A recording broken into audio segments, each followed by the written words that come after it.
नमस्ते, मैं हूं किशोर अजवाणी। आप देख रहे हैं देश का नंबर 1 न्यूज चैनल। घड़ी इशारा कर रही है 9 बजे रात का। वक्त 100 बात की एक बात का। 100 बात की एक बात में आज पोलैंड मिसाइल कांड पर जेलेंस्की ने बाइडेन को क्या चुनौती दी? क्या ईरान ने एटम बम बना लिया? किम जोंग उन से अमेरिका कैसे मात खा गया? और क्या तालिबान से पाकिस्तान की जंग तय है? ब्रेकिंग न्यूज आ रही है यूक्रेन युद्ध से जुड़ी। जंग के 267वें दिन की यह सबसे बड़ी खबर है। रूस ने एक बार फिर यूक्रेन के कई अहम शहरों पर मिसाइलों की बरसात कर दी। रूस ने राजधानी कीव, ओदेसा और नीप्रो शहर को निशाना बनाया। इन तीनों शहरों पर रूसी मिसाइलों ने कहर ढा दिया। लेकिन सबसे बड़ा हमला रूस ने नीप्रो शहर पर किया। वहां रूस ने यूक्रेन की सेना की कमर तोड़ने के लिए मिसाइल बनाने वाली फैक्ट्री उड़ा दी। यूक्रेन ने यह आरोप भी लगाया कि नीप्रो पर बरसाई गई मिसाइलों ने 14 लोगों को बुरी तरह जख्मी कर दिया। इसके साथ ही यूक्रेन ने गैस के कई ठिकानों पर भी हमले होने का दावा किया। हालांकि यूक्रेन की तरफ से यह नहीं बताया गया कि उसके कौन से गैस डिपो मिसाइल हमलों की चपेट में आए।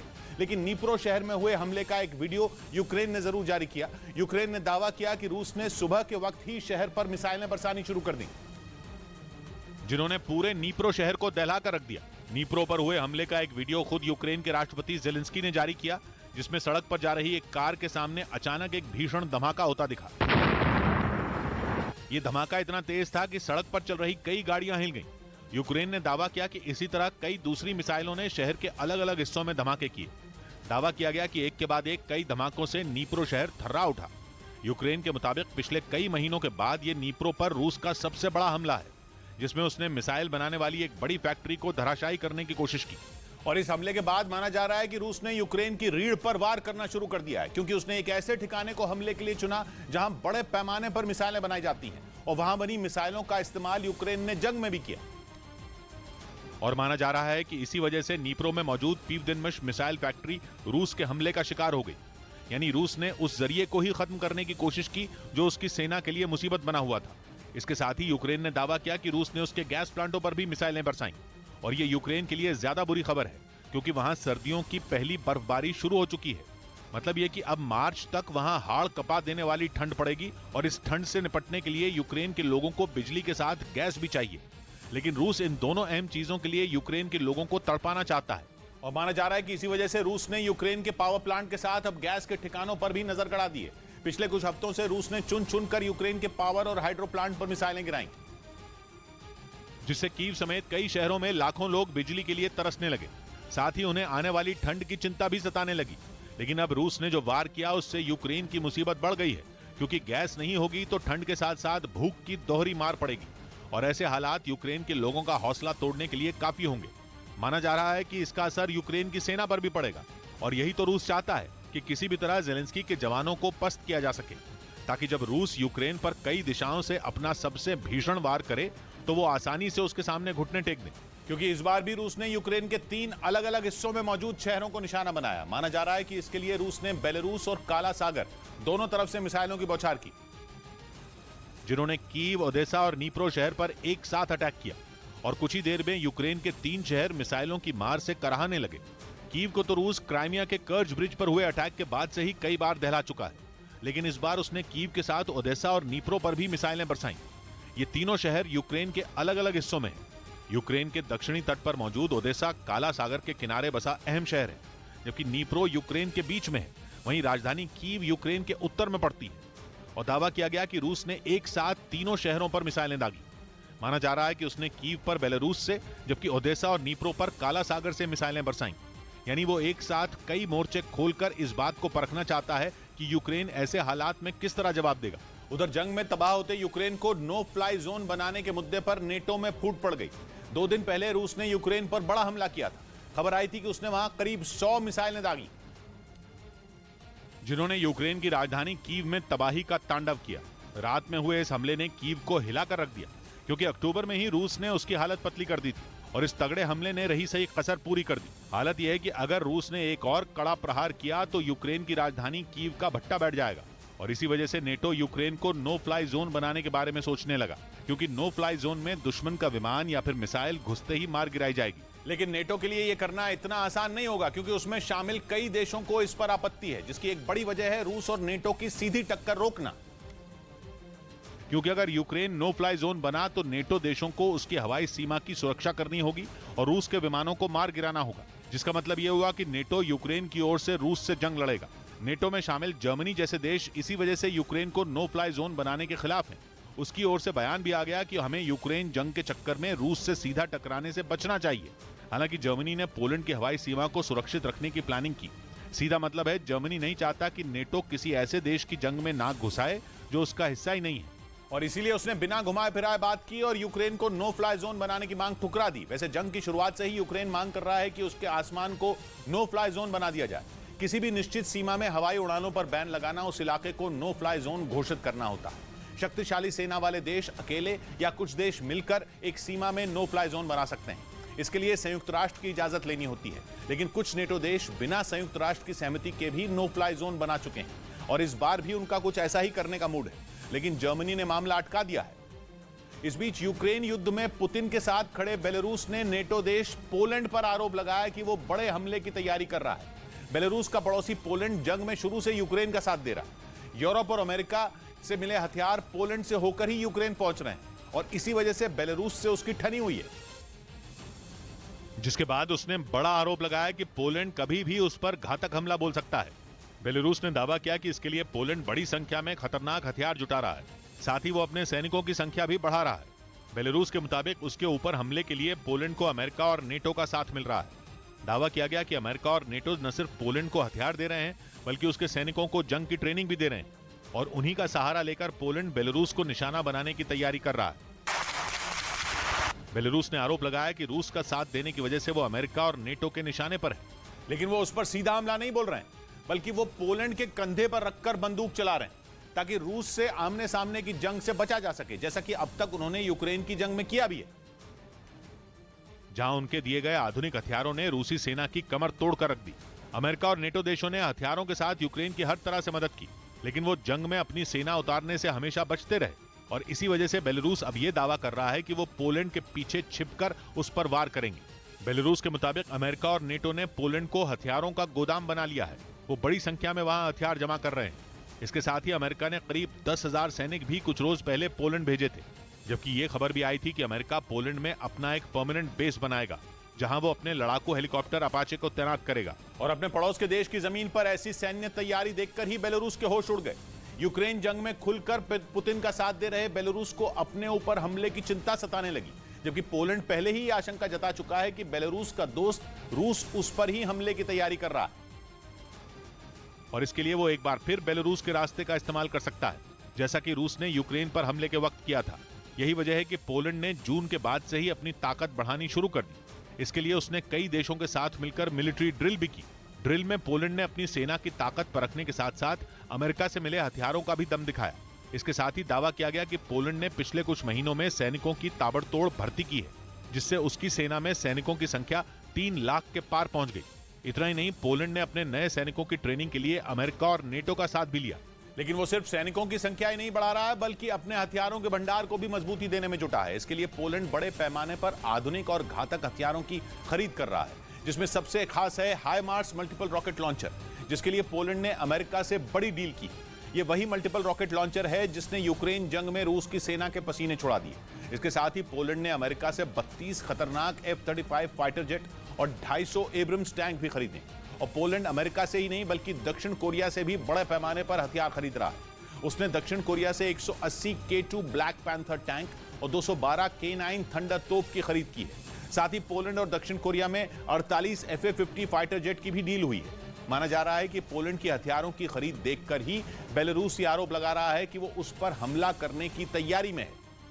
इधर खबर है कि ईरान से मिली धमकी के बाद सऊदी अरब ने दक्षिण कोरिया से हथियार खरीदने का फैसला किया है। सऊदी अरब की एजेंसियां पिछले 15 दिनों से दावा कर रही हैं कि ईरान एक बहुत बड़े हमले की तैयारी कर चुका है और वो कभी भी सऊदी अरब और इराक पर हवाई हमले कर सकता है। अब तक अमेरिका ने सऊदी अरब और इराक की हिफाजत का जिम्मा संभाला हुआ था। खुद बाइडेन ने कहा था कि सऊदी अरब की रक्षा के लिए जो भी करना पड़ेगा वो किया जाएगा, लेकिन सऊदी अरब और अमेरिका के बीच पिछले 2 दिन में अचानक समीकरण बदलने की खबर है। पता चला है कि अमेरिका अब सऊदी अरब को सजा देने के मूड में है।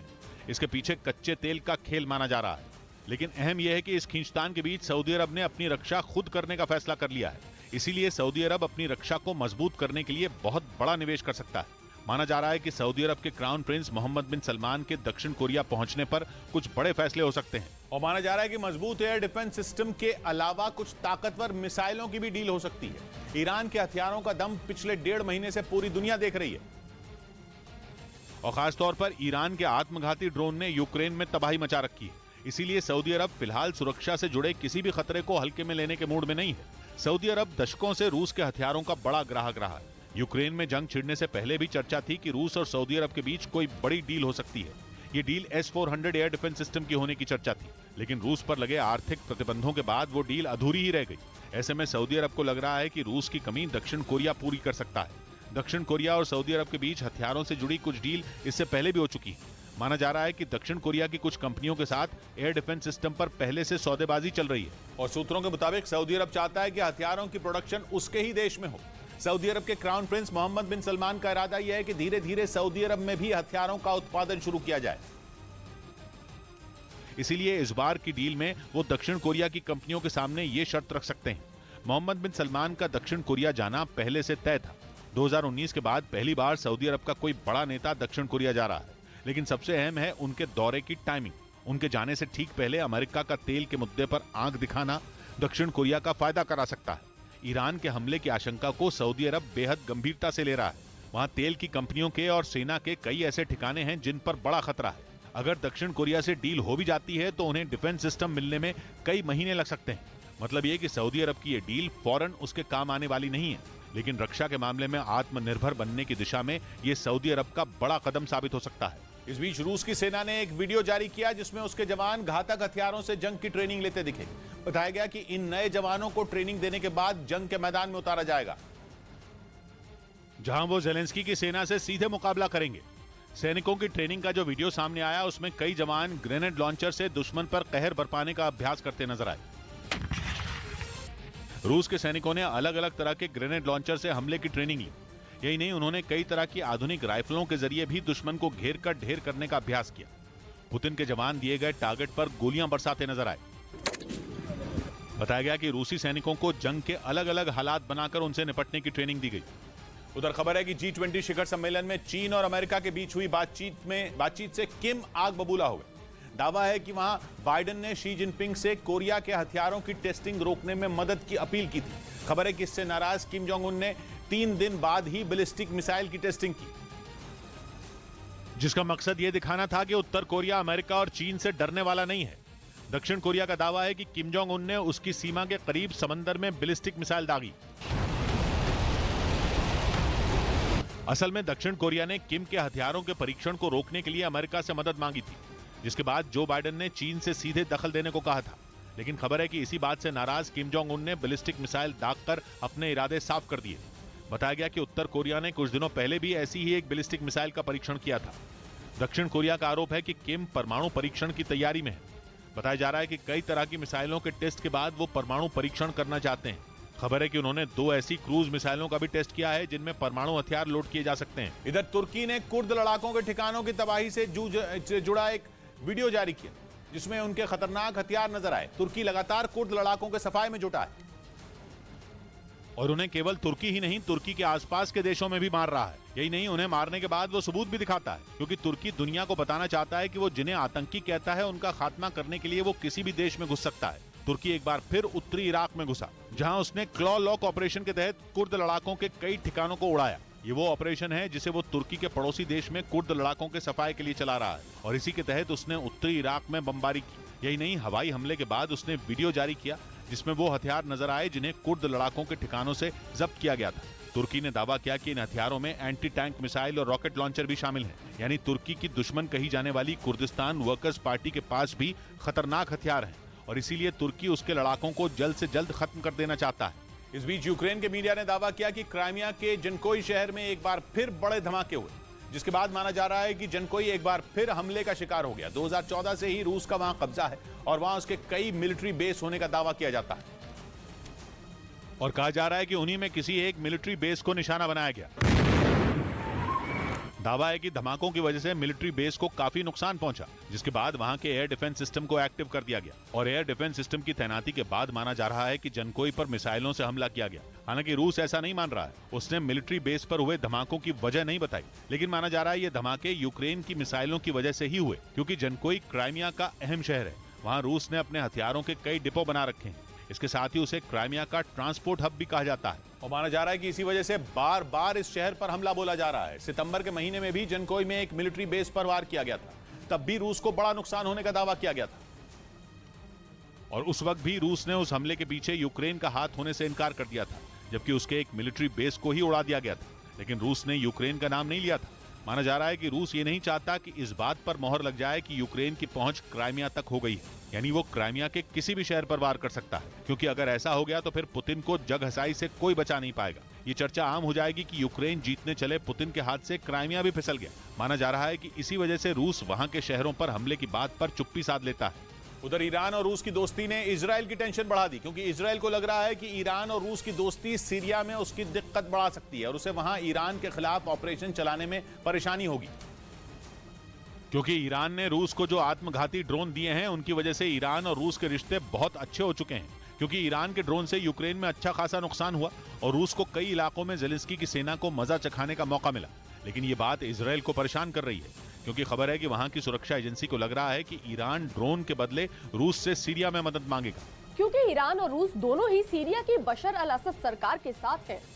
और इसी बात से सीरिया में एयर स्ट्राइक कर ईरान के ठिकाने तबाह करने वाले इजराइल की नींद उड़ी हुई है। क्योंकि अगर सीरिया में ईरान को रूस से हथियार मिलने लगे तो इजराइल के लिए बड़ी मुश्किल खड़ी हो जाएगी, क्योंकि वो जानता है कि रूस के हथियार ईरान की सेना की ताकत दुगनी कर देंगे और वो सीरिया में इजराइल की एयर स्ट्राइक का मुंह तोड़ जवाब दे पाएगा, क्योंकि तब ईरान के पास केवल अपने ही नहीं बल्कि रूस के हथियार भी होंगे। वैसे ये सब अभी हुआ नहीं है, लेकिन इजराइल ये सोच कर ही अपना मूड खराब कर रहा है कि अगर सीरिया में ईरान को रूस के हथियारों की मदद मिल गई तो उसकी चुनौती बड़ी हो जाएगी, क्योंकि फिलहाल तो सीरिया में इजराइल ही ईरान पर भारी पड़ता नजर आ रहा है। पिछले एक हफ्ते में उसने कई बार वहां एयर स्ट्राइक की, जिसमें वो एयर स्ट्राइक भी शामिल है जिसमें इजराइल ने बॉर्डर के पास बने एयरबेस पर 8 मिसाइलें दागी थी, जिनमें 3 को सीरिया ने मार गिराने का दावा किया था। हालांकि बाकी 5 मिसाइलें अपने टारगेट पर गिरी थी, या यूं कहें कि उन्होंने सीरिया में ईरान के ठिकानों का काम तमाम कर दिया था। लेकिन अब उसे इस तरह की एयर स्ट्राइक करने में दिक्कत हो सकती है, क्योंकि रूस के एयर डिफेंस सिस्टम से ईरान इजराइल को जवाब दे सकता है। हालांकि अभी इजराइल ने सीरिया में रूस के खिलाफ कुछ नहीं किया है। यही नहीं, सीरिया की वजह से इजराइल ने अब तक यूक्रेन को हथियार नहीं दिए हैं, क्योंकि वो नहीं चाहता कि यूक्रेन की मदद करके वो सीरिया में कमजोर पड़े, क्योंकि सीरिया की एयर स्पेस रूस की निगरानी में है और जानकार मानते हैं कि रूस की मर्जी से इजराइल के लड़ाकू विमान उसमें दाखिल होते हैं और सीरिया में ईरान के ठिकाने पर हवाई हमले करते हैं। या यूं कहें कि सीरिया में पर्दे के पीछे से रूस इजराइल की मदद करता है, वरना उसके लिए सीरिया में धुआंधार एयर स्ट्राइक करना मुश्किल हो जाता। लेकिन अब हालात बदल चुके हैं, क्योंकि ईरान और रूस की ड्रोन वाली दोस्ती पक्की होती जा रही है। इसी वजह से इजराइल को लग रहा है कि ईरान अपने ड्रोन के बदले सीरिया में रूस की मदद मांगेगा, क्योंकि खबर है कि अमेरिकी दबाव के बावजूद ईरान रूस को ड्रोन देता गया। हालांकि जानकार मानते हैं कि रूस के लिए इस समय ईरान की मदद करना मुश्किल होगा, क्योंकि यूक्रेन जंग में उसके बहुत सारे हथियार खर्च हो चुके हैं। इसके अलावा उसकी तोपों, लड़ाकू विमानों और एयर डिफेंस सिस्टम को रिपेयर की जरूरत है और इसीलिए वो अपना पूरा ध्यान उनकी मरम्मत में लगा रहा है। यही नहीं, ये भी कहा जा रहा है कि रूस ने ईरान से केवल मतलब की दोस्ती रखी है, क्योंकि उसे पता है कि ईरान पर दुनिया भर के बैन लगे हुए हैं और उसके साथ हथियारों की डील करके वो पश्चिमी देशों से दुश्मनी बढ़ाना नहीं चाहता। क्योंकि यूक्रेन जंग की वजह से उन्होंने रूस पर पहले ही बहुत सारे बैन लगाए हुए हैं, जिससे उसकी आर्थिक हालत पतली है और अगर ईरान से हथियारों की डील हुई तो ये रूस के लिए अपने पैरों पर कुल्हाड़ी मारने जैसा होगा। इधर रूस की धमकी के बाद यूक्रेन का पड़ोसी और नेटो का सदस्य देश नॉर्वे अपनी हवाई ताकत बढ़ाने में जुट गया।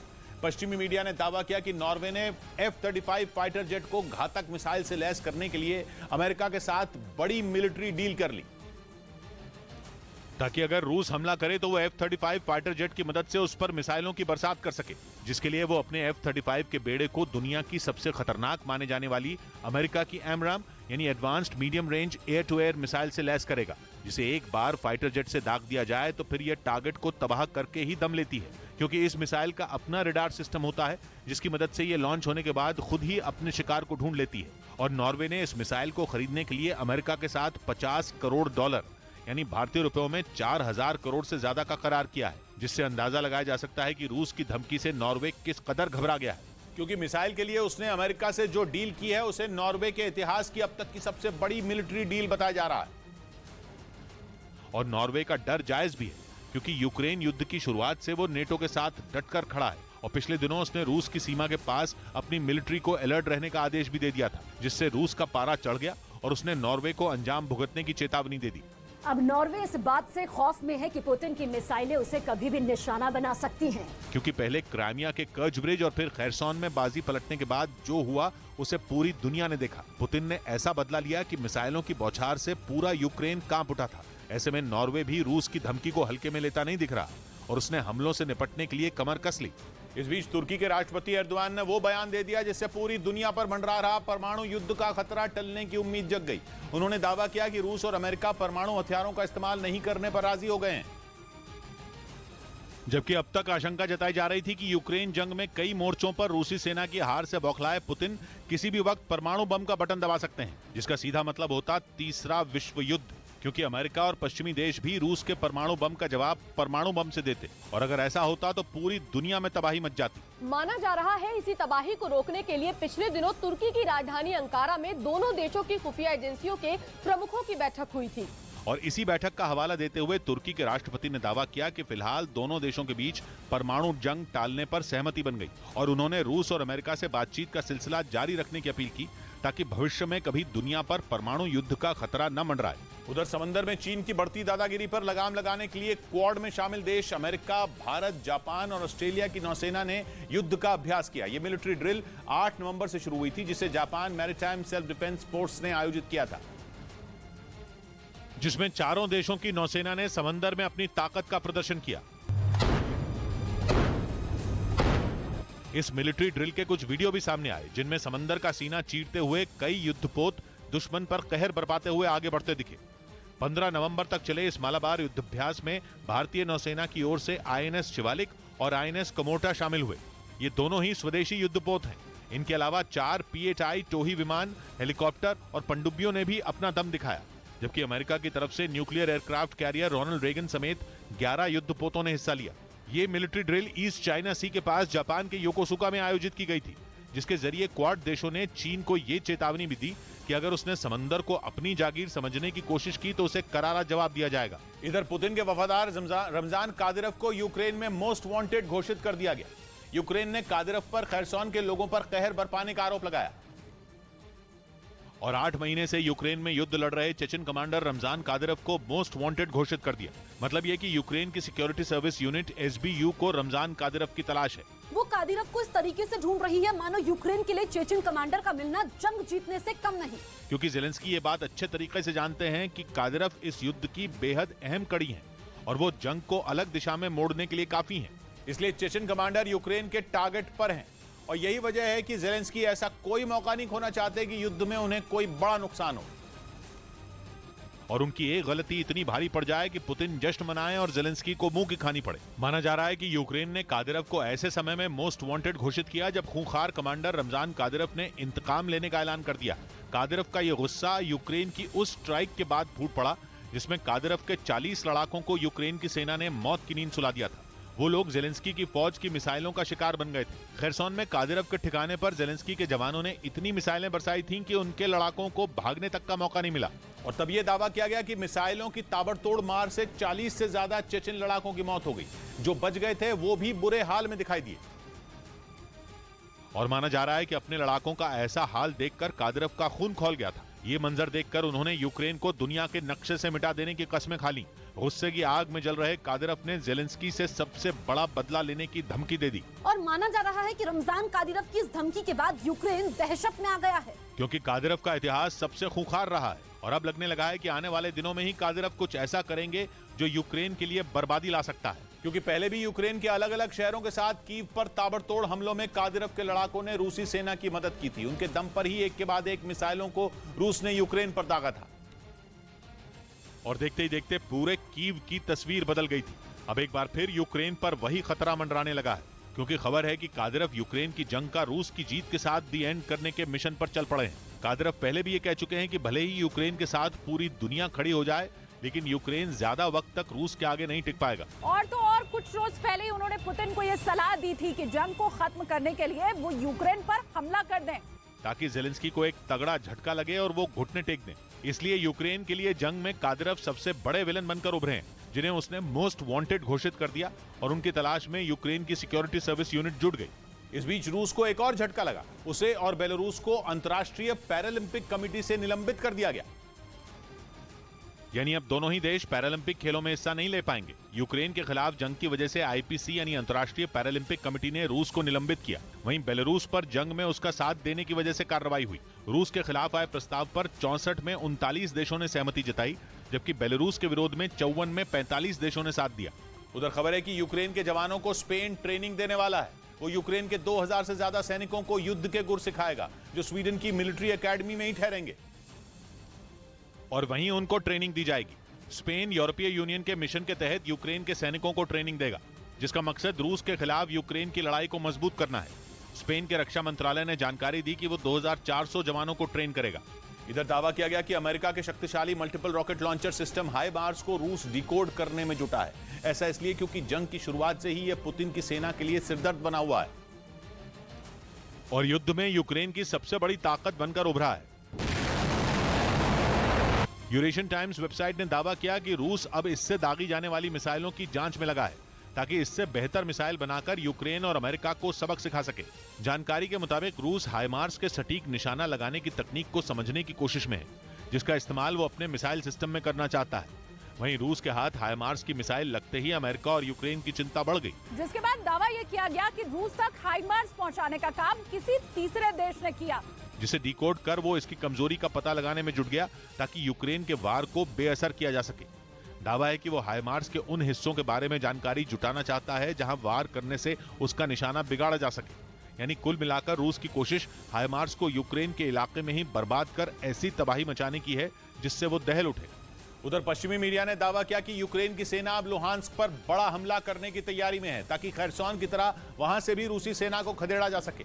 30 सितंबर को पुतिन ने लुहांस्क, डोनेस्क, खैरसॉन और जापोरिजिया को रूस में मिला लिया था।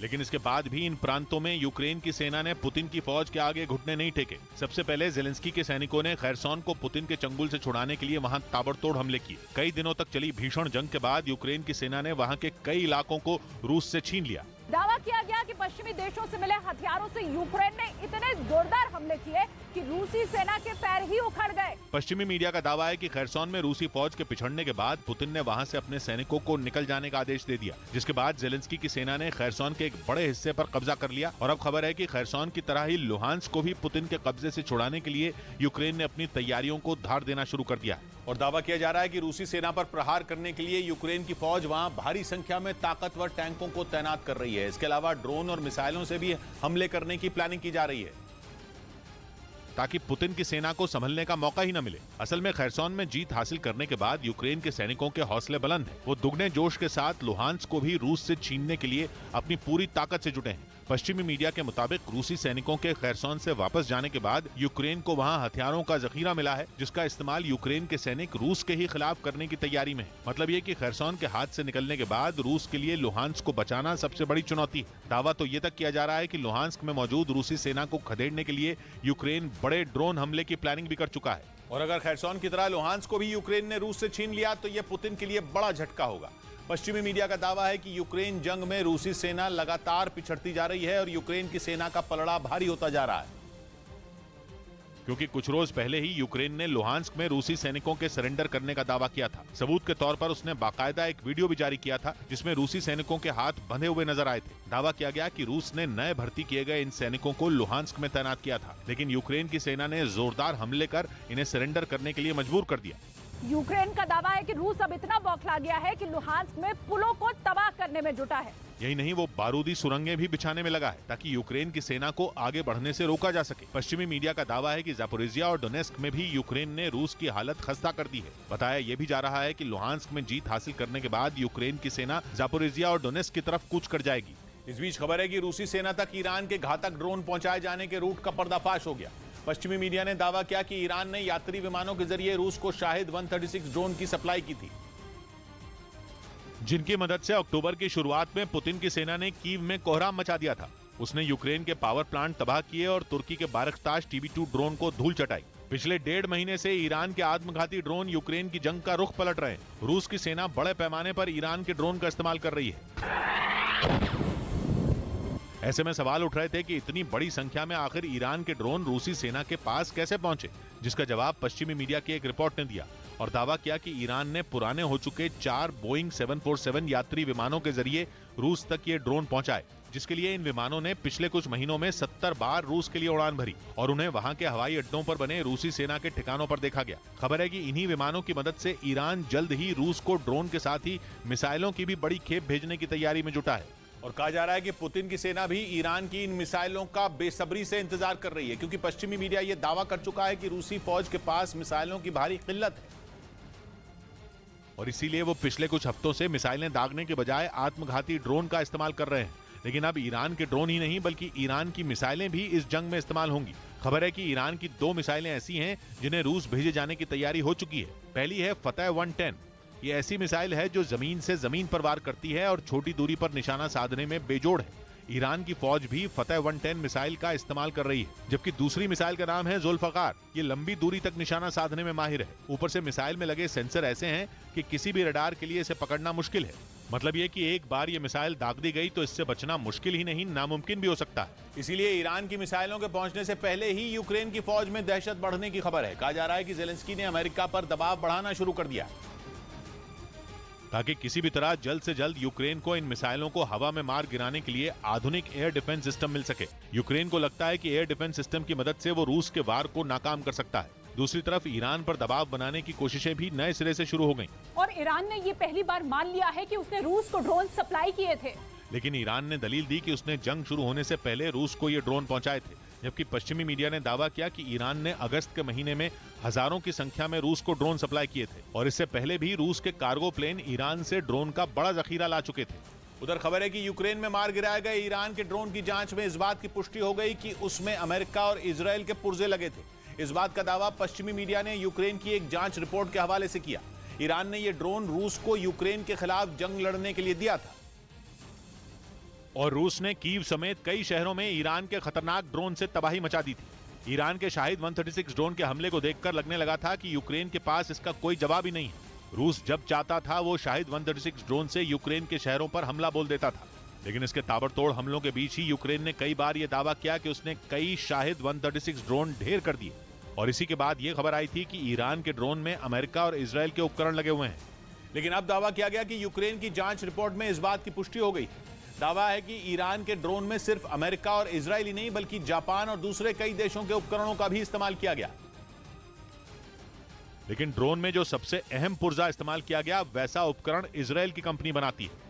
ये पुर्जा ड्रोन में लगाया जाने वाला लेंस है जिसकी मदद से वो जासूसी करने के साथ हमले की सटीक लोकेशन का भी पता लगाता है। इस दावे के बाद अब इस बात का पता लगाया जा रहा है कि ईरान के हाथ इजराइल में बने लेंस कैसे लगे, क्योंकि इजरायल और ईरान के बीच की दुश्मनी जग जाहिर है।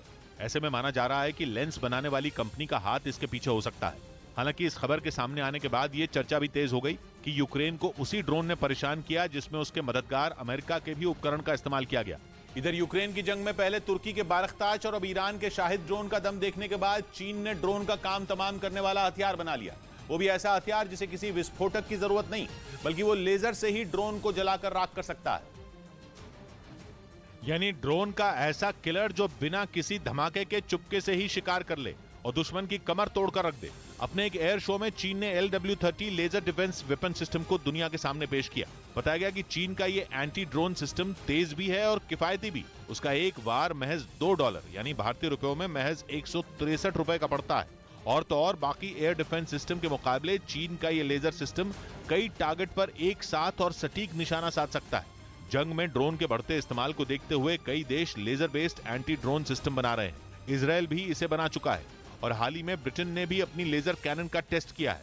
उधर पश्चिमी मीडिया ने दावा किया कि चीन से मुकाबला करने के लिए ताइवान ने भी अपनी तैयारियों को धार देनी शुरू कर दी। कुछ रोज पहले ही शी जिनपिंग ने अपनी सेना को युद्ध के लिए तैयार रहने का आदेश दिया था, जिसके बाद यह दावा किया जा रहा है कि चीन ताइवान पर किसी भी वक्त हमला कर सकता है। अगस्त में नैन्सी पेलोसी के ताइवान दौरे के बाद से ही चीन आग बबूला है। ताइवान को डराने के लिए उसने कई हफ्तों तक मिलिट्री ड्रिल भी की। इस दौरान चीन ने इतनी मिसाइलें दागी जिसे देखकर ऐसा लगा जैसे कोई जंग छिड़ी हो। चीन की कोशिश यह है कि जंग से पहले ही उसके हथियारों के डर से ताइवान सरेंडर कर दे। लेकिन शी जिनपिंग की परेशानी ये है कि ताइवान पर कब्जा करने के लिए उसे अमेरिका से उलझना पड़ेगा, क्योंकि अमेरिका कई बार यह ऐलान कर चुका है कि अगर चीन ने ताइवान पर हमला किया तो उसे गंभीर नतीजे भुगतने होंगे। मतलब ये कि ताइवान के आगे अमेरिका ढाल बनकर खड़ा है।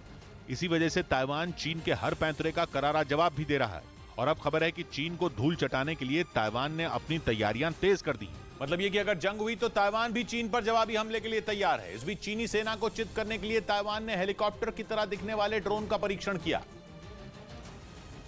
जो युद्ध होने पर दुश्मनों पर निगरानी रखने के साथ उन्हें तबाह करने की भी ताकत रखता है। एक रिपोर्ट के मुताबिक हेलीकॉप्टर जैसा दिखने वाला ये ड्रोन दुश्मन की सटीक लोकेशन का पता लगाने के लिए 60 मिनट तक हवा में रह सकता है। जमीन से सीधे उड़ान भरने वाले इस ड्रोन को 30 किलोमीटर की दूरी तक रिमोट से कंट्रोल किया जा सकता है। ताइवान का दावा है कि इस एंटी रेडिएशन ड्रोन की मारक क्षमता 1000 किलोमीटर से ज्यादा है और ये 5 घंटे से ज्यादा समय तक हवा में रह सकता है। इसके अलावा ताइवान ने एंटी रेडिएशन ड्रोन का भी प्रदर्शन किया, जिसे दुश्मन पर आत्मघाती हमले के लिए डिजाइन किया गया है। यही नहीं, ताइवान थेंगयान नाम का एक और ड्रोन तैयार कर चुका है, जो अमेरिका के MQ-9 रीपर की तरह ही 24 घंटे तक हवा में रह सकता है। मतलब ये कि चीन को सबक सिखाने के लिए ताइवान पूरी तरह तैयार है। इस बीच 9 महीने से जारी जंग की वजह से रूस की अर्थव्यवस्था को बड़ा नुकसान उठाना पड़ा। तीसरी तिमाही में पिछले साल के मुकाबले रूस की GDP -4% गिर गई, जिसकी वजह से रूस में खाने पीने के सामान के दाम आसमान छू रहे हैं। उधर यूक्रेन से युद्ध के बाद रूस पर कई प्रतिबंध भी लगे, जिसका सीधा असर वहां की अर्थव्यवस्था पर पड़ा। माना जा रहा है कि इसी तरह जंग के हालात रहे तो रूस को भारी मंदी का सामना करना पड़ सकता है। उधर स्वीडन ने एक बार फिर यूक्रेन को सैन्य मदद देने का ऐलान कर दिया। स्वीडन का दावा है कि पिछले 8 आर्थिक पैकेज में इस बार की मदद सबसे बड़ी है, जिससे ज़ेलेंस्की अपनी सेना की ताकत बढ़ा सकेंगे। स्वीडन यूक्रेन को $287 मिलियन यानी भारतीय रुपयों में करीब 2200 करोड़ की सैन्य मदद देगा। इसमें एयर डिफेंस सिस्टम समेत कई घातक हथियार शामिल हैं।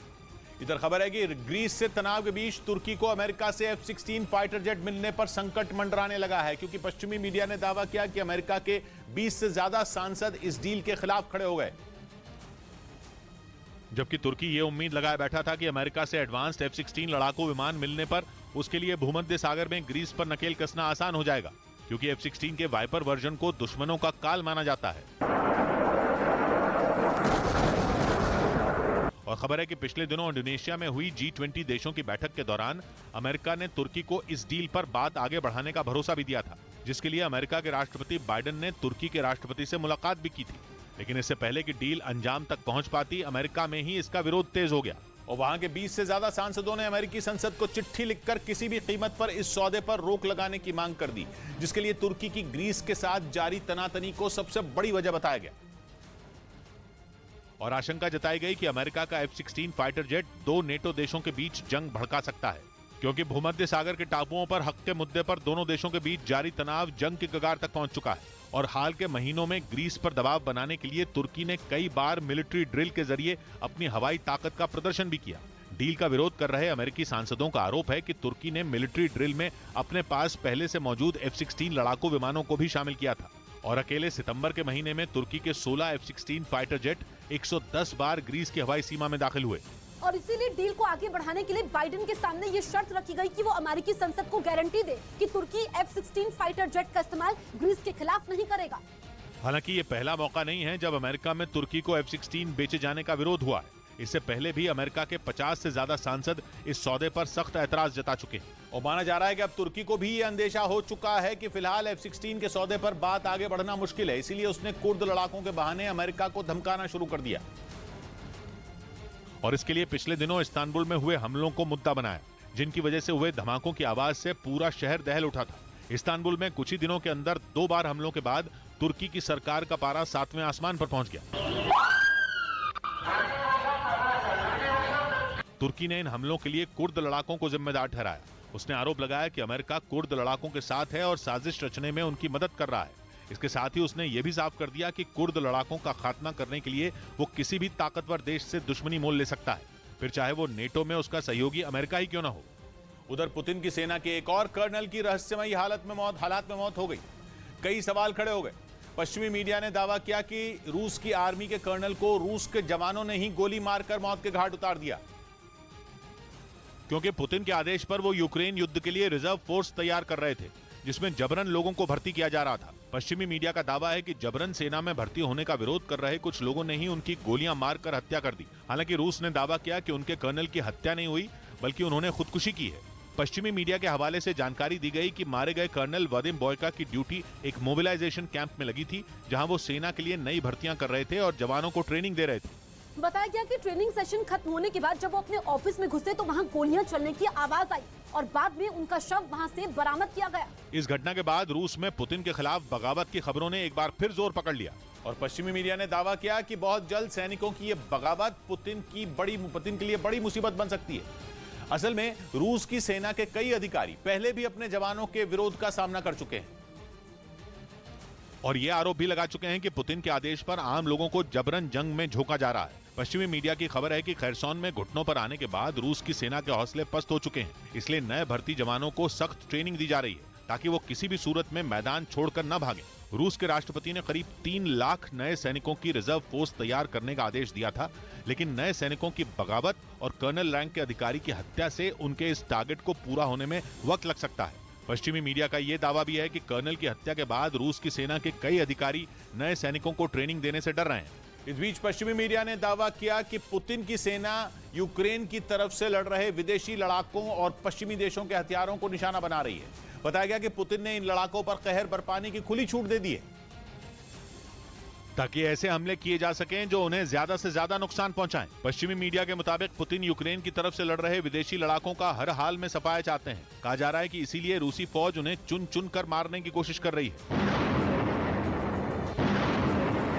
असल में जंग की शुरुआत से पश्चिमी देश यूक्रेन के साथ खड़े हैं। ज़ेलेंस्की को कई तरह के हथियार अमेरिका और ब्रिटेन से मिलते रहे हैं। रूसी राष्ट्रपति पुतिन कई बार पश्चिमी देशों को इसके लिए अंजाम भुगतने की धमकी तक दे चुके हैं, लेकिन इसके बावजूद यूक्रेन को लगातार मदद मिल रही है। खबर है कि यूक्रेन की तरफ से विदेशी लड़ाके रूसी फौज पर कहर बरपाने का कोई मौका नहीं छोड़ रहे और माना जा रहा है कि इसीलिए पुतिन की सेना सबसे पहले ऐसे लड़ाकों से छुटकारा चाहती है। पश्चिमी मीडिया का दावा है कि रूसी सेना यूक्रेन के जोरदार हमलों से परेशान हो गई है, लेकिन खबर है कि यूक्रेन की तरफ से लड़ रहे ये विदेशी लड़ाके रूस के लिए सबसे बड़ी टेंशन है, क्योंकि कहा जा रहा है कि ये अमेरिका और ब्रिटेन से ट्रेनिंग लेकर जंग के मैदान में उतरे हैं। पश्चिमी मीडिया का ये दावा है कि यूक्रेन की एयरफोर्स से लेकर जमीन पर ये लड़ाके मोर्चा संभाले हुए हैं, यानी हर जगह ये पुतिन की सेना पर कहर बरपा रहे हैं। बताया जा रहा है कि इनकी वजह से रूस की सेना को भारी नुकसान उठाना पड़ रहा है। दावा है कि यूक्रेन के जिन इलाकों से रूसी फौज पीछे हटी है, वहां पर ये लड़ाके मोर्चा संभाले हुए थे। खबर है कि इसी बात से पुतिन आग बबूला हैं और वो किसी भी कीमत पर इनका खात्मा चाहते हैं। उधर यूक्रेन ने रूस के सैनिकों पर ड्रोन से ताबड़तोड़ ग्रेनेड हमलों का एक वीडियो जारी किया। दावा है कि अचानक हुए हमलों में कई रूसी सैनिकों की मौत हो गई। हालांकि कुछ जवान जान बचाने में कामयाब रहे। सामने आए वीडियो में जंगल में छिपे हुए एक सैनिक पर ड्रोन से हमले के बाद जोरदार धमाका हुआ। हमले में वो जवान घायल हो गया। बाद में उसने वहां से भागने की कोशिश की, लेकिन घायल होने की वजह से वो लड़खड़ा कर गिर गया। तभी अचानक उस पर दूसरा ग्रेनेड आ गिरा, जिसमें उसकी मौत हो गई। इसके बाद पास मौजूद एक और ठिकाने पर यूक्रेन ने ग्रेनेड से अटैक किया।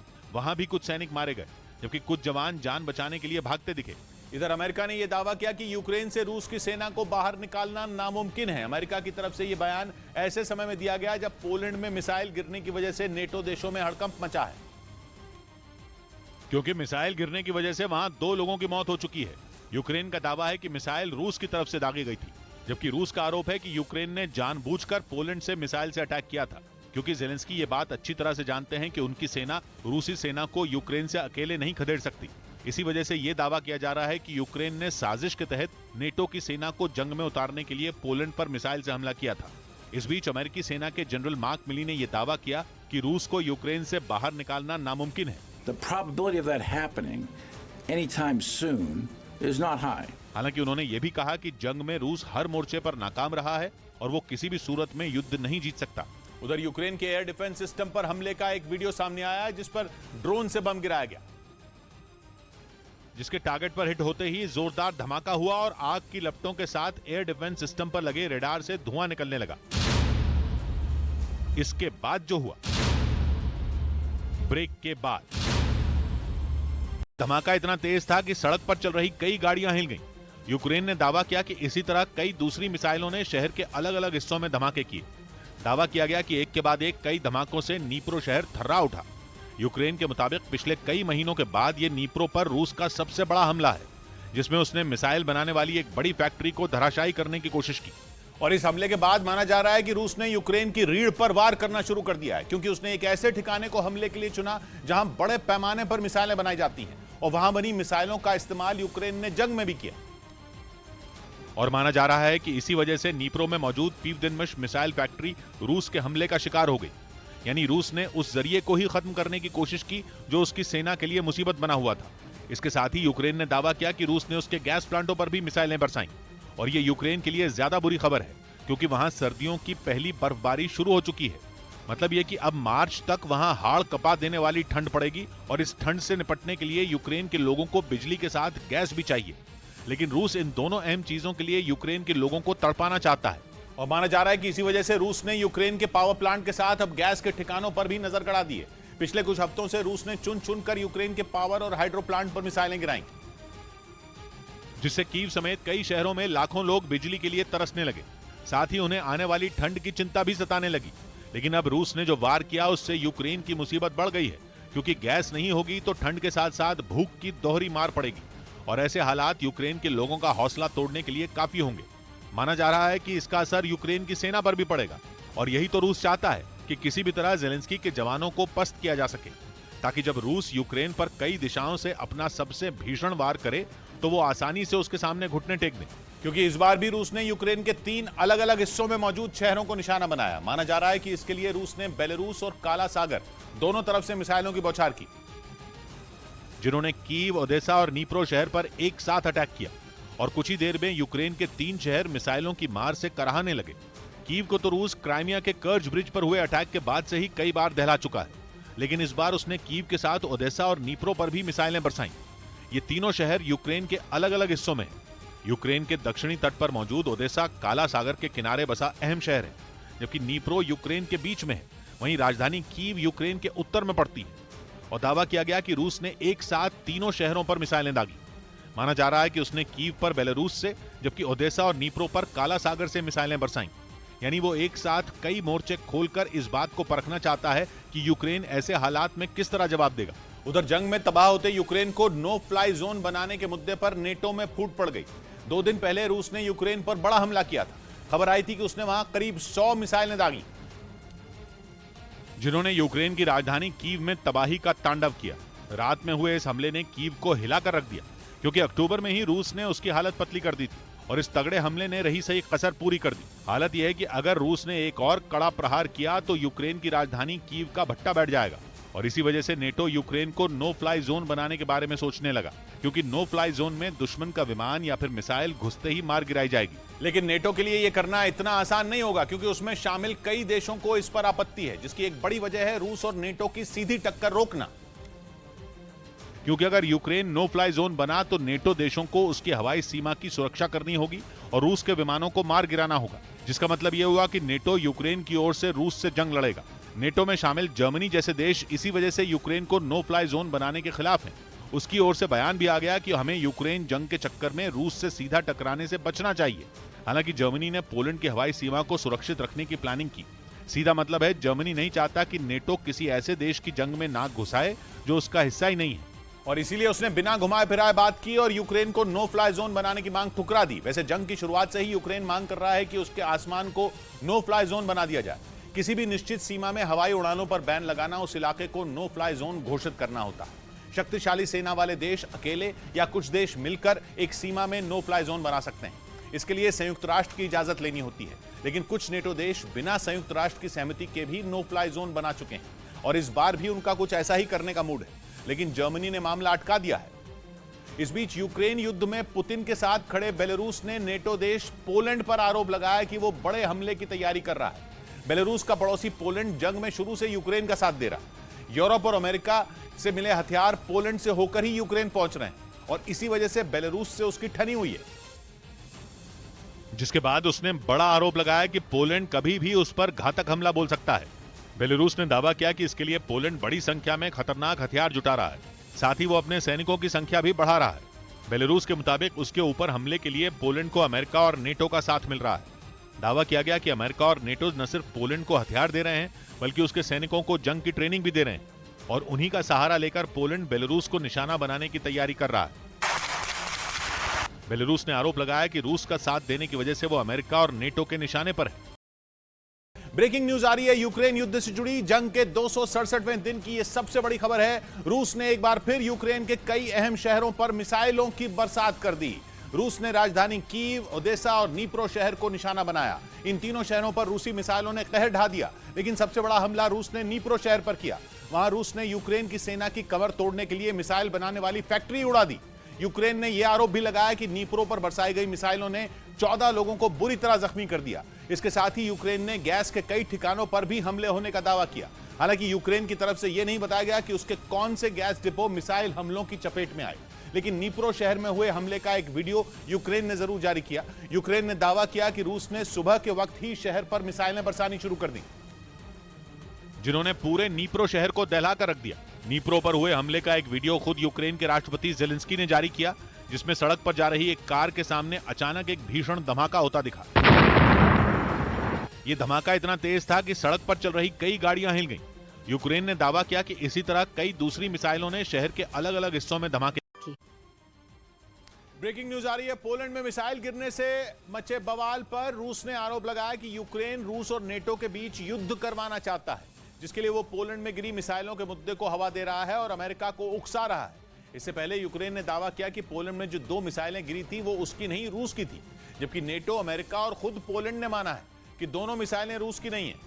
नेटो चीफ ने 2 टूक कहा कि शुरुआती जांच से पता चला है कि पोलैंड में यूक्रेन की मिसाइलें गिरी और यह तब हुआ था जब उन्हें रूस की मिसाइलों का रास्ता रोकने के लिए छोड़ा गया था, लेकिन यूक्रेन इस बात से मना कर रहा है। जेलेंस्की ने तो जांच की चुनौती भी दे डाली। उन्होंने बयान दिया कि वो पोलैंड के साथ मिलकर मिसाइल के उन टुकड़ों की जांच करना चाहते हैं जो पोलैंड में पड़े हुए हैं। यूक्रेन ने दावा किया कि उसके पास सबूत है जिससे साबित हो जाएगा कि मिसाइलें रूस की थी, जिसके बाद रूस ने कहा कि यूक्रेन ये सब नेटो और रूस के बीच जंग करवाने के लिए कर रहा है और बार बार उसे उकसा रहा है और कह रहा है कि पोलैंड में रूस की मिसाइलें गिरी थी, जबकि खुद पोलैंड ने एक दिन पहले बयान दिया था कि उसके पास ये साबित करने के लिए कोई सबूत नहीं है कि मिसाइलें रूस की थी।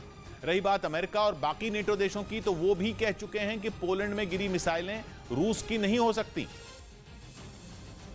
जबकि जेलेंस्की कह रहे हैं कि 2 दिन पहले कीव पर दागी गई रूस की करीब 100 मिसाइलों में 2 पोलैंड पहुंच गई थी और वो नेटो को इसका सबूत दे सकते हैं। उन्होंने मिसाइल के इस मामले की जांच की मांग भी की और पोलैंड से कहा कि वो मिसाइल के टुकड़े देखना चाहते हैं, क्योंकि उन्हें 100% भरोसा है कि पोलैंड में यूक्रेन की मिसाइल नहीं गिरी। Сумніваюсь в тому, що це була не наша ракета або не наш ракетний удар. जिसके बाद रूस भड़क गया और बयान दिया कि यूक्रेन के राष्ट्रपति जेलेंस्की ने पोलैंड में विस्फोट के तुरंत बाद रूस पर गोलाबारी का आरोप लगाया, जबकि ये जानकारी देने वाला यूक्रेन का अधिकारी जानता था कि वो मिसाइलें यूक्रेन की थी, लेकिन उसने सच नहीं कहा और रूस और नेटो में जंग कराने के लिए उकसाऊ बयान देता रहा। लेकिन ना अमेरिका ने और ना ही किसी और नेटो देशों ने उसकी बात पर यकीन किया। खुद रूस पर मिसाइलें गिराने का आरोप लगाने वाला पोलैंड पलट गया, लेकिन जेलेंस्की नहीं मान रहे और बार बार कह रहे हैं कि कीव पर हुए हमले के दौरान रूस की 2 मिसाइलें पोलैंड जा पहुंची, जिनसे 2 लोगों की जान चली गई। लेकिन यूक्रेन को बर्बाद करने पर उतारू पुतिन पर बाइडेन ने भरोसा दिखाया। करीब 9 महीने से चल रही जंग में शायद पहली बार ऐसा मौका आया जब अमेरिका ने आंख मूंद कर रूस के खिलाफ बोली गई बातों पर भरोसा नहीं किया और जांच की रिपोर्ट आने का इंतजार किया।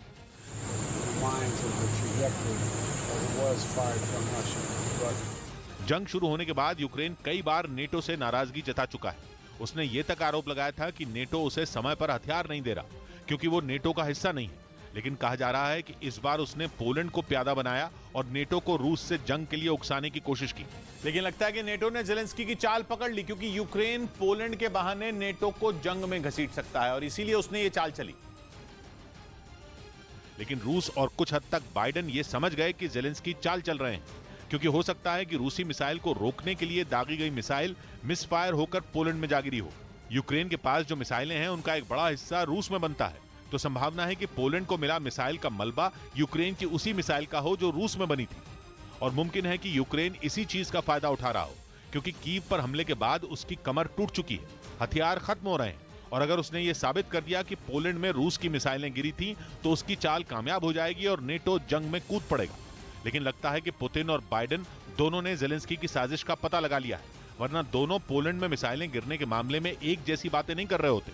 उधर यूक्रेन के एयर डिफेंस सिस्टम पर हमले का एक वीडियो सामने आया जिस पर ड्रोन से बम गिराया गया। जिसके टारगेट पर हिट होते ही जोरदार धमाका हुआ और आग की लपटों के साथ एयर डिफेंस सिस्टम पर लगे रेडार से धुआं निकलने लगा और पलक झपकते ही यूक्रेन का ये घातक हथियार तबाह हो गया। इस हमले में यूक्रेन के कई सैनिक भी घायल हो गए। दावा किया गया कि रूस ने ड्रोन से यूक्रेन के एयर डिफेंस सिस्टम को निशाना बनाया और उसी ने हमले का वीडियो भी जारी किया। इस बीच इजरायल की मीडिया ने दावा किया कि अगले 2 साल में ईरान परमाणु बम फोड़ने के लिए तैयार हो जाएगा। यह भी दावा किया गया कि ईरान को न्यूक्लियर हथियार बनाने में रूस उसकी मदद कर रहा है। इन दोनों के रिश्ते यूक्रेन जंग के दौरान मजबूत हुए हैं, क्योंकि ईरान ने रूस को यूक्रेन पर कहर ढाने के लिए आत्मघाती ड्रोन शाहिद 136 दिए हैं, जिनसे रूस यूक्रेन की राजधानी कीव और वहां के कई शहरों पर मिसाइलों की बारिश कर उन्हें खंडहर में तब्दील करने में जुटा है। ईरान के इस ड्रोन ने पूरे यूक्रेन को थर्रा दिया है। दावा ये किया जा रहा है कि शायद 136 ड्रोन से किए गए हमलों की वजह से यूक्रेन की सेना बैकफुट पर आ गई है। मतलब ये कि रूसी सेना ईरान के इस ड्रोन से यूक्रेन की फौज के छक्के छुड़ा रही है। ये ईरान के खतरनाक ड्रोन का ही कमाल है जिसने रूस से उसके रिश्ते को मजबूत कर दिया। और अब इजरायल के मीडिया का दावा है कि आने वाले 2 साल में ईरान परमाणु हथियार हासिल कर लेगा। और अगर इस दावे में जरा भी सच्चाई है तो ये अमेरिका और दूसरे पश्चिमी देशों के लिए खतरे की घंटी है, क्योंकि दावा किया जा रहा है कि एटम बम बनाने के बाद ईरान अमेरिका और इजरायल के खिलाफ ही जंग का बुगुल बजा देगा, जिसका सीधा मतलब होगा तीसरा विश्व युद्ध। अमेरिका और दूसरे पश्चिमी देशों के लिए परेशानी की बात यह भी है कि ईरान को परमाणु बम की ताकत से लैस करने में रूस उसकी मदद कर रहा है। इजरायल के मीडिया से पहले यूक्रेन ने भी यह दावा किया था कि रूस और ईरान के बीच एक सीक्रेट परमाणु डील हुई है। इसका एक वीडियो भी वायरल हुआ था और दावा किया गया था कि वीडियो ईरान के परमाणु अड्डे का है। IAEA यानी इंटरनेशनल एटॉमिक एनर्जी एजेंसी की एक रिपोर्ट के मुताबिक परमाणु हथियार बनाने के लिए 90% शुद्धता वाले यूरेनियम की जरूरत होती है और मौजूदा वक्त में ईरान के पास 60% शुद्धता वाला यूरेनियम जमा हो चुका है। रिपोर्ट में यह भी दावा किया गया कि 60% शुद्धता वाले यूरेनियम से ईरान मुश्किल से एक परमाणु बम बना सकता है, क्योंकि दूसरे विश्व युद्ध के दौरान जापान के शहर हिरोशिमा पर गिराया गया एटम बम 64% शुद्धता वाले यूरेनियम से बनाया गया था। दावा है कि रूस ड्रोन के बदले सिर्फ पैसे ही नहीं बल्कि ईरान की ऐसी मदद कर रहा है जिससे उसके परमाणु कार्यक्रम की राह आसान हो जाएगी। जबकि अमेरिका और इजरायल ईरान के न्यूक्लियर प्रोग्राम की राह का रोड़ा है। ये दोनों देश किसी भी कीमत पर यह नहीं चाहते कि ईरान परमाणु बम बना ले। कुछ महीने पहले भी IAEA की रिपोर्ट में यह दावा किया गया था कि ईरान 2015 में हुई न्यूक्लियर डील के बाद यूरेनियम का भंडार कई गुना बढ़ा चुका है। IAEA की रिपोर्ट के मुताबिक 15 मई 2022 तक ईरान का कुल यूरेनियम 3809 किलो पाया गया, जो अमेरिका समेत कुछ पश्चिमी देशों के साथ हुई ईरान की परमाणु डील में तय सीमा से 18 गुना से भी ज्यादा है। हालांकि इस रिपोर्ट को ईरान ने सिरे से खारिज कर दिया था। उसने आरोप लगाया कि इजरायल के दबाव में IAEA ने गलत रिपोर्ट तैयार की थी। लेकिन अब इजरायल के मीडिया ने दावा किया कि ईरान जल्द ही रूस की मदद से परमाणु बम बनाकर पूरी दुनिया के लिए मुसीबत खड़ी कर सकता है। इधर चीन से निपटने के लिए जापान और जर्मनी ने हाथ मिला लिया। एक दिन पहले इंडोनेशिया के बाली में जापान के प्रधानमंत्री और जर्मनी के चांसलर की मुलाकात हुई थी, जिसमें उन्होंने चीन की बढ़ती सैन्य और आर्थिक ताकत पर चिंता जताई और इस निष्कर्ष पर पहुंचे कि चीन से निपटने का एक ही तोड़ है और वो है दोनों का साथ आना, ताकि चीन से संघर्ष छिड़ने पर उसे मुंह तोड़ जवाब दिया जा सके। वैसे ही यूक्रेन जंग की वजह से दुनिया में खलबली मची है और इस युद्ध में चीन रूस के साथ खड़ा है, जबकि नेटो का सदस्य होने के नाते जर्मनी रूस के खिलाफ है। वो कहते हैं ना कि दुश्मन का दुश्मन दोस्त होता है। जर्मनी ने ऐसी स्थिति में यही किया, उसने जापान से हाथ मिलाने का फैसला किया। वहीं जापान को भी जर्मनी के साथ आने से सहारा मिल गया, क्योंकि अगर चीन की ताकत बढ़ती है तो जापान को उससे सीधा खतरा है। चीन और जापान पूर्वी चीन सागर के कई द्वीपों के लिए झगड़ते रहे हैं। असल में ईस्ट चाइना सी में जिन द्वीपों को लेकर झगड़ा है उन्हें जापान सेनकक और चीन दुआदा कहता है। इन द्वीपों की देखरेख 1972 के बाद से जापान कर रहा है। जापान का दावा है कि ये द्वीप उसके अधिकार क्षेत्र में आते हैं, लेकिन चीन का कहना है कि इन द्वीपों पर उसका हक है और जापान को पीछे हट जाना चाहिए। उधर दावा है कि रूस के हमले से घबराया जर्मनी अपने रक्षा बजट में जबरदस्त इजाफा करने वाला है। खबर है कि आने वाले वक्त में वो अमेरिका समेत कई देशों से खतरनाक हथियार और सैन्य उपकरण खरीदेगा, ताकि अगर रूस उस पर हमला करने की नीयत से आगे बढ़े तो उसे जोरदार जवाब दिया जा सके। जानकारी के मुताबिक जर्मनी अपने रक्षा बजट में 50 बिलियन यूरो यानी भारतीय रुपयों के हिसाब से करीब 4 लाख करोड़ रुपए की बढ़ोतरी करने वाला है, जिससे वो F-35 फाइटर जेट, CH-47 लड़ाकू हेलीकॉप्टर, खतरनाक जंगी टैंक और फ्रिगेट 126 जंगी जहाजों की खेप खरीदेगा। दावा है कि ये दूसरे विश्व युद्ध से लेकर अब तक जर्मनी का सबसे बड़ा रक्षा बजट होगा, जिसे वहां की संसद की मंजूरी मिलना अभी बाकी है। जर्मनी के मीडिया का आरोप है कि रूस जंग में यूक्रेन की मदद करने की वजह से जर्मनी से नाराज है, जिसके बाद उस पर हमले का खतरा मंडराने लगा है। यही वजह है कि जर्मनी रूस के खिलाफ लड़ने के लिए अपनी पूरी ताकत जुटाने में लग गया। इस बीच खबर है कि तालिबान अब पाकिस्तान से भिड़ने का फैसला कर चुके हैं। इस बार विवाद पाकिस्तान और अफगानिस्तान के बॉर्डर से जुड़ा है। और दोनों देशों के बीच बॉर्डर से जुड़ा विवाद पाकिस्तान का वजूद बनने से भी पहले का है, लेकिन ड्यूरेंट लाइन पर विवाद एक बार फिर पाकिस्तान के गले की हड्डी बन गया है। सोशल मीडिया पर एक ऐसा वीडियो डाला गया जो पाकिस्तान की नींद उड़ा सकता है। इस वीडियो में तालिबान के लड़ाके बॉर्डर पर लगी फेंसिंग उखाड़ते हुए दिखे। पाकिस्तान कई साल से ड्यूरेंट लाइन पर फेंसिंग करने में लगा है। इस फेंसिंग के जरिए वो बॉर्डर पर बना हुआ विवाद खत्म करना चाहता था। अफगानिस्तान में तालिबान का राज आने के बाद पाकिस्तान को ये विवाद खत्म होने की उम्मीद थी, लेकिन हुआ इससे बिल्कुल उलट। माना यह जाता है कि तालिबान के हाथ मजबूत करने के पीछे पाकिस्तान का बड़ा लालच ड्यूरेंट लाइन ही थी। पाकिस्तान को लगता था कि तालिबान ड्यूरेंट लाइन पर उसके लिए परेशानी नहीं बनेंगे। लेकिन अफगानिस्तान की पिछली सरकार से भी ज्यादा बड़ी मुसीबत तालिबान बनते दिख रहे हैं। पिछले 3 दिनों में बॉर्डर पर हिंसा की घटनाएं कई बार सामने आ चुकी हैं। इन घटनाओं में तालिबान के लड़ाकों का टकराव सीधा पाकिस्तान की फौज से हुआ है। जब से अफगानिस्तान में घुसकर अमेरिका के ड्रोन ने अल जवाहिरी को मारा, तब से तालिबान पाकिस्तान के दुश्मन बन गए। उसके बाद से तो लगातार कई ऐसी घटनाएं हो चुकी हैं जिनमें तालिबान और पाकिस्तान का टकराव साफ दिखा। माना जा रहा है कि तालिबान भी अब पाकिस्तान का चेहरा पहचान चुके हैं, इसीलिए उन्होंने ड्यूरेंट लाइन पर खुलकर विरोध करना शुरू कर दिया। बॉर्डर पर जाकर फेंसिंग को उखाड़ना इसी का एक सबूत है। उधर रूस में खराब ट्रेनिंग की शिकायत करना एक सैनिक को भारी पड़ गया। खबर है कि दोषी पाए जाने पर जवान को 15 साल की सजा हो सकती है, जिसके लिए उसके खिलाफ कानूनी कार्रवाई भी शुरू हो गई। आरोपी सैनिक ने जवानों को दी जा रही खराब ट्रेनिंग और हथियारों की कमी का मुद्दा उठाया था। इसी मुद्दे पर सैनिक का अपने कमांडर से झगड़ा भी हो गया और विवाद के बाद उसे जेल में डाल दिया गया था। इधर जेलेंस्की ने वर्ल्ड बैंक के अधिकारियों से कीव में मुलाकात की। इस दौरान उन्होंने मदद करने के लिए वर्ल्ड बैंक का शुक्रिया अदा किया और बताया कि बैठक में यूक्रेन के ट्रांसपोर्ट, बिजली और स्वास्थ्य सेवा बहाल करने पर चर्चा हुई। Це майже половина з тих грошей, які वहीं वर्ल्ड बैंक के अधिकारियों ने जंग में लड़ रहे यूक्रेन के सैनिकों के जज्बे की सराहना की। इस बीच यूक्रेन का दावा है कि रूस ने अपने सैनिकों को ईरान में बनी बुलेट प्रूफ जैकेट और हेलमेट की सप्लाई शुरू कर दी है और ईरान एक बार फिर रूसी सैनिकों के लिए कवच बनकर खड़ा हो गया है। क्योंकि खबरें हैं कि यूक्रेन में जंग लड़ रहे पुतिन के फौजियों को ईरान में बनी बुलेट प्रूफ जैकेट और हेलमेट की सप्लाई शुरू हो गई है। ये दावा यूक्रेन के रक्षा मंत्रालय की तरफ से किया गया, जिसमें यह साफ शब्दों में कहा गया कि रूस अपने फौजियों को सुरक्षित रखने के लिए ईरान की मदद ले रहा है और उसने ईरान से मिली ऐसी जैकेट और हेलमेट को अपने सैनिकों को सौंपना शुरू कर दिया है, जिससे यूक्रेन की सेना के हमले से उनका बाल भी बांका न हो सके।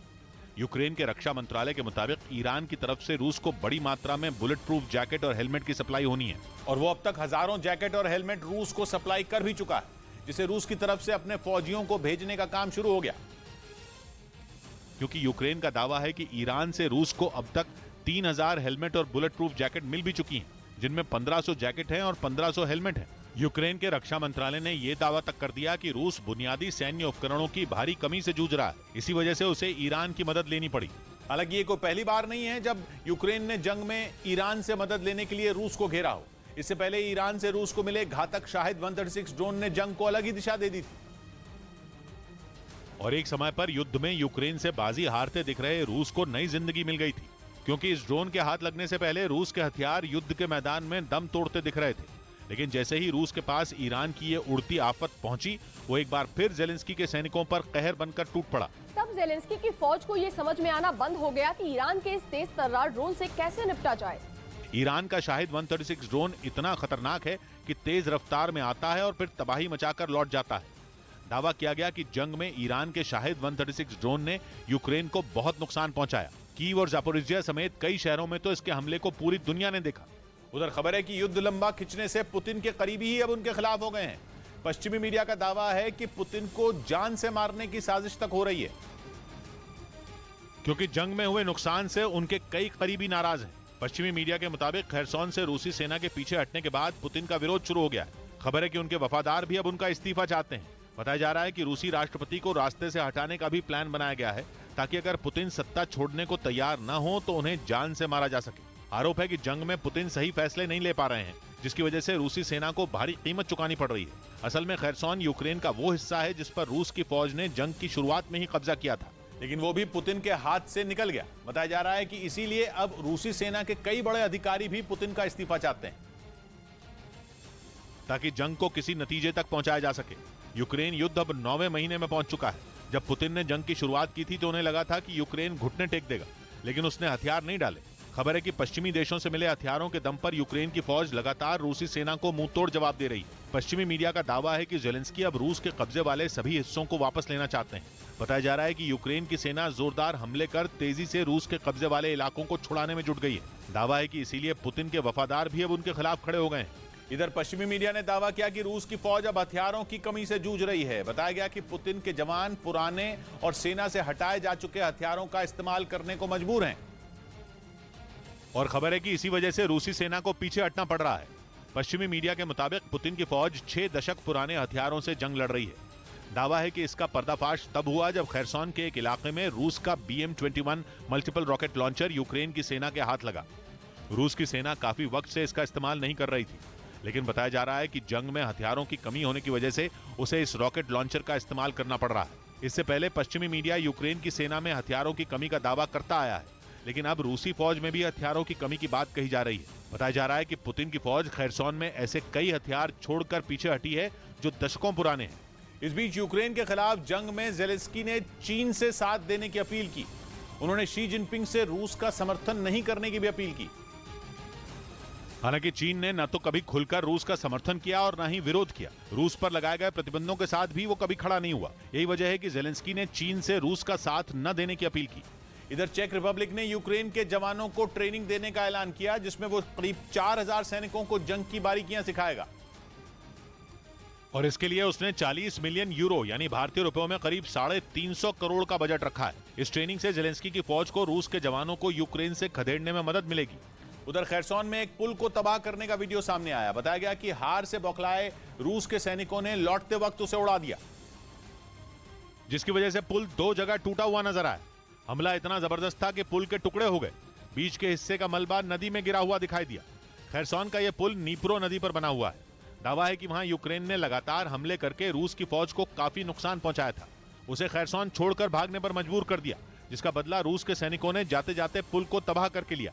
इस बीच ब्रिटेन के अखबार डेली मेल ने दावा किया कि पुतिन अब खूंखार अपराधियों को अपनी सेना में भर्ती करने वाले हैं, जिसके बदले में वो उनकी सजा माफ करने के लिए भी तैयार हैं। पुतिन के इस खतरनाक प्लान का पर्दाफाश एक वीडियो के जरिए हुआ, जिसमें वैगनर ग्रुप का एक कमांडर जेल में बंद अपराधियों को रूस के लिए लड़ने का ऑफर देता सुनाई पड़ा।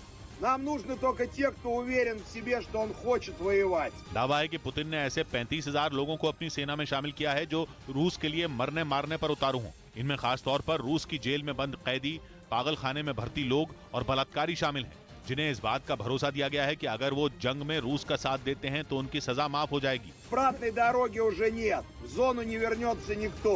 हालांकि इसके लिए पुतिन ने एक शर्त भी रखी है, जिसके मुताबिक इन अपराधियों को आजादी तभी मिलेगी जब वो कम से कम 6 महीने तक रूस की सेना का हिस्सा रहें। उधर खबर है कि यूक्रेन की जंग ने तुर्की के हथियारों को एक बहुत बड़ा बाजार दे दिया। खबर है कि अचानक अफ्रीका के कई देश तुर्की के हथियारों के ग्राहक बन गए हैं, जिनमें ऐसे देशों की गिनती ज्यादा है जो तुर्की का बारकताश ड्रोन खरीदना चाहते हैं। तुर्की का ये ड्रोन जंग में यूक्रेन की फौज के काम आ रहा है। इससे पहले अजरबैजान की जंग में भी तुर्की का ये ड्रोन सुर्खियां बटोर चुका है, लेकिन इस बार तो तुर्की की लॉटरी ही लग गई। दुनिया भर में मिलिट्री ड्रोन खरीदने की सोच रहे देशों की नजर बारकताश पर है। अब तो हालत यह है कि तुर्की ने नए ग्राहकों को कम से कम 3 साल का वेटिंग पीरियड दिया है। मतलब ये कि उसके पास ड्रोन के ग्राहकों की भारी भीड़ है। डिमांड इतनी है कि 3 साल लग जाएंगे उसे मौजूदा ग्राहकों को ड्रोन पहुंचाने में। 3 साल बाद कहीं जाकर नए ग्राहकों की बात सुनने का वक्त मिलेगा। बारकताश ड्रोन ने यूक्रेन में रूस की फौज को काफी नुकसान पहुंचाया था। हालांकि जब से जंग में ईरान के ड्रोन उतरे तब से बारकताश का जलवा फीका पड़ गया, लेकिन ईरान पर प्रतिबंध लगे होने की वजह से ज्यादातर मुल्क तुर्की के साथ डील करना चाहते हैं। और इसीलिए एशिया ही नहीं, अफ्रीका के भी कई देशों में तुर्की के ड्रोन को नए ग्राहक मिल चुके हैं। हथियारों के बाजार में जिस तेजी से तुर्की का कद बढ़ा है वो दुनिया की महाशक्तियों को भी हैरान करने वाला है, क्योंकि कुछ ही महीनों में अफ्रीका के कई देशों के साथ तुर्की ने हथियारों से जुड़े सौदे कर लिए। पता चला है कि अल्जीरिया भी तुर्की के ड्रोन खरीदने वाला है, जबकि उसका पड़ोसी देश मोरक्को भी वही बारकताश ड्रोन खरीद चुका है। इससे पहले नाइजर भी तुर्की के ड्रोन और अटैक हेलीकॉप्टर की डील कर चुका है। खबर है कि लीबिया के साथ भी तुर्की का एक बड़ा सौदा हो चुका है। इन हथियारों की डील ने तुर्की की अर्थव्यवस्था को अचानक पंख लगा दिए। 2 साल पहले तक हथियारों के बाजार में तुर्की का हिस्सा बेहद कम था, लेकिन इस साल तुर्की इस खेल के बड़े खिलाड़ियों में शामिल हो गया है। खबर है कि तुर्की अब अफ्रीका में भी हथियारों की नई फैक्ट्री खोलने पर विचार कर रहा है। इस बीच खबर है कि जंग में मदद के लिए क्रोएशिया यूक्रेन को 14 मी-8 हेलीकॉप्टर देगा। एक रिपोर्ट के मुताबिक ये सोवियत दौर का मल्टीपर्पज हेलीकॉप्टर है, जो ट्रांसपोर्ट के साथ जंग में हमला करने के लिए इस्तेमाल किया जाता है। ये हेलीकॉप्टर आधुनिक हथियारों से लैस है, लेकिन यूक्रेन ज्यादा वक्त तक इनका इस्तेमाल नहीं कर पाएगा, क्योंकि अगले साल इनकी मरम्मत का वक्त आ जाएगा और तब इनको सेना से बाहर करना पड़ेगा। उधर रूस और यूक्रेन के बीच अनाज समझौते की मियाद बढ़ने का संयुक्त राष्ट्र ने स्वागत किया। बताया गया कि तुर्की की पहल से ही समझौता आगे बढ़ पाया, जिसके बाद काला सागर के जरिए यूक्रेन से दूसरे देशों को अनाज पहुंचाया जा सकेगा। जेलेंस्की ने भी ट्वीट कर अनाज समझौते को 120 दिन के लिए बढ़ाने की जानकारी दी। उन्होंने इस संकट से बचाने में संयुक्त राष्ट्र और तुर्की की भूमिका का भी जिक्र किया। इधर ईरान में चल रहे हिजाब विरोधी आंदोलन के पीछे फ्रांस और इजरायल का हाथ होने का दावा किया गया। ईरान की पुलिस ने कुछ ऐसे आंदोलनकारियों को गिरफ्तार किया है जिन्हें फ्रांस और इजरायल के सीक्रेट एजेंट बताया जा रहा है। हालांकि फ्रांस और इजरायल की सरकार इन गिरफ्तारियों पर खामोश है, लेकिन ईरान ने दावा कर दिया कि गिरफ्तार किए गए लोग फ्रांस और इजरायल के सीक्रेट एजेंट हैं। उन्होंने यह भी आरोप लगाया कि इन देशों की सरकारें जानबूझकर सरकार विरोधी आंदोलनों को भड़काने में लगी हैं। यही आरोप ईरान की सरकार पहले से लगाती रही है। एक तरफ ईरान इस वक्त अमेरिका के साथ जंग की तैयारी में लगा है, दूसरी तरफ हिजाब की आग में धधक रहा है। ईरान की तरफ से फ्रांस और इजरायल के अलावा अमेरिका को भी निशाने पर लिया गया। इन देशों पर ईरान के खिलाफ साजिश का आरोप लगाया गया। माना जा रहा है कि हिजाब की तकरार अमेरिका और ईरान की जंग का कारण बन सकती है, क्योंकि इस बार तो ईरान ने आरोपों के साथ पुख्ता सबूत होने का भी दावा कर दिया। जिन लोगों को गिरफ्तार किया गया है वो कई महीनों से ईरान में रह रहे थे। और ईरान दावा कर रहा है कि सरकार के खिलाफ लोगों को भड़काने के लिए ही हिजाब के मुद्दे को इस्तेमाल किया गया। दूसरी तरफ हिजाब का विरोध कर रहे लोगों पर ईरान की सेना ने गोलियां बरसानी शुरू कर दी, जिसके कुछ वीडियो भी इंटरनेट पर सनसनी मचा रहे हैं। ऐसे एक वीडियो में प्रदर्शन कर रही लड़कियां दौड़ती हुई दिखी और उनके पीछे गोलियां चलने की आवाजें सुनाई दी।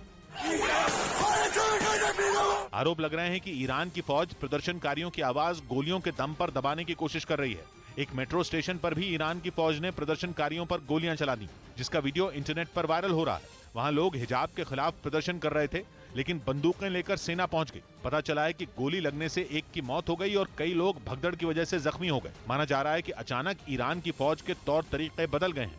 प्रदर्शनों को काबू करने के लिए वो गोलियां चलाने से जरा भी नहीं हिचक रहे। दावा यह है कि प्रदर्शनों में विदेशी साजिश की बात सामने आने के बाद यह बदलाव देखा गया है। और माना जा रहा है कि अब ईरान की सरकार हर प्रदर्शनकारी के साथ आतंकी जैसा बर्ताव करने का फैसला कर चुकी है, जबकि अमेरिका इसी आधार पर ईरान के खिलाफ नए प्रतिबंध लगाने की तैयारी कर चुका है, जिसका सीधा कनेक्शन यूक्रेन की जंग से भी माना जा रहा है। जब से ईरान के बनाए ड्रोन और मिसाइल पुतिन की फौज के पास पहुंचने लगे हैं, अमेरिका का रुख बदल गया है। अमेरिका लगातार ईरान पर दबाव बनाने की तैयारी में लगा है। दूसरी तरफ ईरान की पुलिस की बर्बरता के वीडियो अमेरिका का काम आसान कर रहे हैं। अब तक हिजाब के खिलाफ हो रहे प्रदर्शनों में 342 लोगों की मौत हो चुकी है। हैरानी की बात यह कि मरने वालों में 43 बच्चे और 26 महिलाएं भी शामिल हैं। हजारों लोगों को ईरान की पुलिस ने हिरासत में रखा हुआ। खबरें हैं कि वहां टॉर्चर कैंप बने हुए हैं, जहां लोगों पर बेइंतहा जुल्म किए जा रहे हैं। इन प्रदर्शनों में वहां के फिल्मी कलाकार, कारोबारी, समाजसेवी और बड़े बड़े लेखक तक जुड़ चुके हैं। माना जा रहा है कि हिजाब विरोधी प्रदर्शन ही अब ईरान की अगली जंग का कारण बन सकते हैं।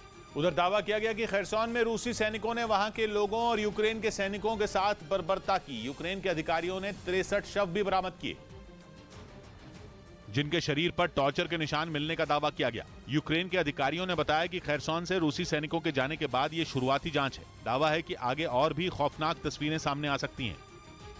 समय ये जिंदगी का हर फसाना याद रखता है। समय ये जिंदगी का हर फसाना याद रखता है, जहां के दौर में आना और जाना याद रखता है। 100 बात की एक बात कही विनीत ने, भुला देते हैं उन्हें सब वक्त के संग जो बदल जाते, बदल दें वक्त जो उनको जमाना याद रखता है। मिलते हैं कल, घड़ी जब इशारा करेगी 9 बजे रात का वक्त फिर होगा 100 बात की एक बात।